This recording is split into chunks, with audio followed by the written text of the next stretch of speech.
Audio Jungle.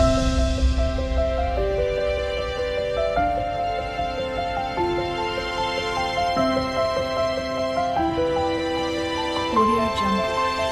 Hi ನಮಸ್ತೆ, ಎಲ್ಲರೂ ಹೇಗಿದ್ದೀರಾ? ಇವತ್ತಿನ ವಿಡಿಯೋ ಟಾಪಿಕ್ ಅಲ್ಲಿ ಏನಂದ್ರೆ, ಮಹಿಳೆಯರು ಕೆಲವೊಂದು ಸಂದರ್ಭದಲ್ಲಿ ತಲೆ ಕೂದಲನ್ನ ಬಿಟ್ಕೊಂಡು ಹೋಗಬಾರ್ದು. ಅಂದ್ರೆ ಕೆಲವೊಂದು ಸ್ಥಳಗಳಿಗೆ ಮಹಿಳೆಯರು ತಮ್ಮ ತಲೆ ಕೂದಲನ್ನ ತೆರೆದುಕೊಂಡು ಅಥವಾ ಬಿಟ್ಟುಕೊಂಡು ಹೋಗಬಾರ್ದು ಅಂತ ಹೇಳಲಾಗುತ್ತೆ. ಹಾಗಾದ್ರೆ ಇವತ್ತಿನ ಟಾಪಿಕ್ ಅಲ್ಲಿ ಇದೇ ವಿಷಯ, ಅಂದ್ರೆ ಮಹಿಳೆಯರು ಯಾವೆಲ್ಲ ಸ್ಥಳಗಳಿಗೆ ತಮ್ಮ ಕೂದಲನ್ನ ಬಿಟ್ಕೊಂಡು ಹೋಗಬಾರ್ದು ಅನ್ನೋದನ್ನ ತಿಳಿಯೋಣ. ಮತ್ತು ಯಾಕೆ ಆ ರೀತಿ ಹೋಗಬಾರ್ದು ಅನ್ನೋದಕ್ಕೆ ಕೂಡ ಕೆಲವೊಂದು ಕಾರಣಗಳು ಇರುತ್ತೆ.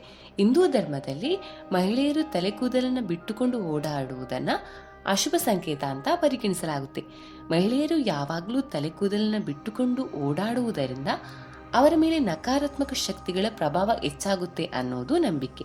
ಹಾಗೂ ಕೆಟ್ಟ ಗಾಳಿಗಳು ಅವರನ್ನ ಸಮಸ್ಯೆಗಳ ಸುಳಿಯಲ್ಲಿ ಸಿಲುಕುವಂತೆ ಮಾಡುತ್ತೆ ಅನ್ನೋದು ಕೂಡ ನಂಬಿಕೆ. ಅದರಲ್ಲೂ ಕೆಲವೊಂದು ಸ್ಥಳಗಳಲ್ಲಿ ನಕಾರಾತ್ಮಕ ಶಕ್ತಿಗಳ ಪ್ರಭಾವ ಹೆಚ್ಚಾಗಿರುತ್ತೆ. ಅಂತಹ ಸಂದರ್ಭದಲ್ಲಿ ಮಹಿಳೆಯರು ಕೂದಲನ್ನು ಬಿಟ್ಕೊಂಡು ಹೋದ್ರೆ ನಕಾರಾತ್ಮಕ ಶಕ್ತಿಗಳಿಗೆ ನೀವು ಬೇಗನೆ ಒಳಗಾಗುತ್ತೀರಾ ಅಂತ ಅರ್ಥ. ಹಾಗಾಗಿ ಅಂತಹ ಸ್ಥಳಗಳಿಗೆ ನೀವು ತಲೆ ಕೂದಲನ್ನ ಬಿಟ್ಕೊಂಡು ಹೋಗಬಾರ್ದು.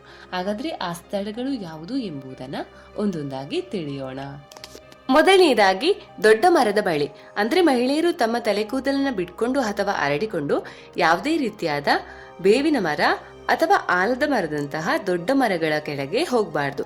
ಯಾಕಂದ್ರೆ ಈ ರೀತಿ ಹರಡಿಕೊಂಡಿರುವ ಮರಗಳಲ್ಲಿ ನಕಾರಾತ್ಮಕ ಶಕ್ತಿಗಳ ಪ್ರಭಾವ ಹೆಚ್ಚಾಗಿರುತ್ತೆ ಅನ್ನೋದು ನಂಬಿಕೆ. ಇನ್ನು ಈ ಮರಗಳ ಬಳಿ ಹೋಗುವುದು ಅತ್ಯಂತ ಅವಶ್ಯಕವೆಂದಾದ್ರೆ ಮಾತ್ರ ತಲೆ ಕೂದಲನ್ನ ಕಟ್ಟಿಕೊಂಡು ಹೋಗಬಹುದು.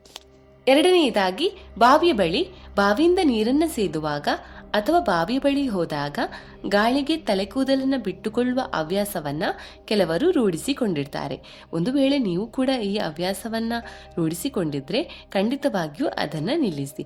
ಸಾಮಾನ್ಯವಾಗಿ ಅನೇಕ ಜನರು ಬಾವಿಗೆ ಬಿದ್ದು ಪ್ರಾಣವನ್ನ ತ್ಯಾಗ ಮಾಡಿರ್ತಾರೆ, ಅಥವಾ ಬಾವಿಯ ಮೆಟ್ಟಿಲುಗಳ ಮೇಲಿಂದ ತಪ್ಪಾಗಿ ಅಂದ್ರೆ ಗೊತ್ತಿಲ್ಲದೆ ಬಿದ್ದು ಕೂಡ ಪ್ರಾಣವನ್ನ ಕಳೆದುಕೊಂಡಿರುವವರು ಕೂಡ ಇರ್ತಾರೆ. ಈ ಕಾರಣಕ್ಕಾಗಿ ಬಾವಿಯ ಬಳಿ ನಕಾರಾತ್ಮಕ ಶಕ್ತಿಗಳು ಪ್ರಬಲವಾಗಿರುತ್ತೆ ಅನ್ನೋದು ನಂಬಿಕೆ. ಇನ್ನು ನೀರಲ್ಲಿ ಕೂಡ ಕೆಲವೊಂದು ಶಕ್ತಿಗಳು ಇರುತ್ತೆ ಅನ್ನೋದು ಕೂಡ ನಂಬಿಕೆ. ಇಂತಹ ಸಂದರ್ಭಗಳಲ್ಲಿ ಕೂದಲನ್ನು ಬಿಟ್ಟುಕೊಂಡು ನೀವು ಬಾವಿಯ ಬಳಿಗೆ ಹೋಗುವುದು ಉತ್ತಮವಲ್ಲ. ಹಾಗಾಗಿ ಬಾವಿಯ ಬಳಿಗೆ ಹೋಗುವಾಗ ಕೂದಲನ್ನು ಬಿಟ್ಟುಕೊಂಡು ಹೋಗಬಾರ್ದು. ಮೂರನೆಯದಾಗಿ ನಿರ್ಜನ ಸ್ಥಳದ ಬಳಿ. ಇನ್ನು ರಾತ್ರಿ ಸಮಯದಲ್ಲಿ ನಾವು ಪ್ರಯಾಣ ಮಾಡುವಾಗ ನಿರ್ಜನ ಪ್ರದೇಶದ ಬಳಿ ಹಾದು ಹೋಗಬೇಕಾಗುತ್ತೆ. ಇಂತಹ ಸಂದರ್ಭದಲ್ಲಿ ಕೂಡ ಮಹಿಳೆಯರು ತಮ್ಮ ಕೂದಲನ್ನು ತೆರೆದಿಟ್ಟುಕೊಳ್ಳುವುದು ಉತ್ತಮವಲ್ಲ. ಇಂತಹ ಯಾರೂ ಇರದ ನಿರ್ಜನ ಪ್ರದೇಶವನ್ನು ಉತ್ತಮ ಅಂತ ಪರಿಗಣಿಸಲಾಗುವುದಿಲ್ಲ. ನಾಲ್ಕನೆಯದಾಗಿ ಸ್ಮಶಾನದ ಬಳಿ. ಸ್ಮಶಾನದ ಬಳಿ ತಪ್ಪಿಯೂ ಕೂಡ ಮಹಿಳೆಯರು ತಮ್ಮ ಕೂದಲನ್ನು ಬಿಟ್ಟುಕೊಂಡು ಹೋಗಬಾರ್ದು.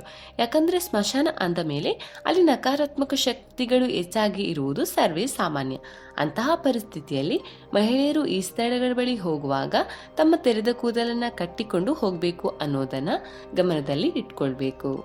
ಐದನೆಯದಾಗಿ ನದಿಗಳ ಬಳಿ. ಇನ್ನು ಎಲ್ಲಿಯಾದ್ರೂ ನೀವು ರಾತ್ರಿ ಸಮಯದಲ್ಲಿ ನದಿಗಳ ಬಳಿ ಹೋದಾಗ ಅಥವಾ ನದಿಗಳ ಬಳಿ ಕುಳಿತುಕೊಳ್ಳಲು ಹೋದಾಗ ನೀವು ಕೂದಲನ್ನ ಬಿಚ್ಚಿಟ್ಟುಕೊಂಡು ಹೋಗಬಾರ್ದು.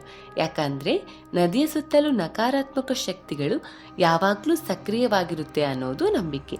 ಈ ಕಾರಣಕ್ಕಾಗಿ ನೀವು ನದಿಯ ಬಳಿ ಹೋಗುವಾಗ ತಲೆ ಕೂದಲನ್ನ ಕಟ್ಟಿಕೊಂಡು ಹೋಗುವುದು ಉತ್ತಮ. Audio Jungle.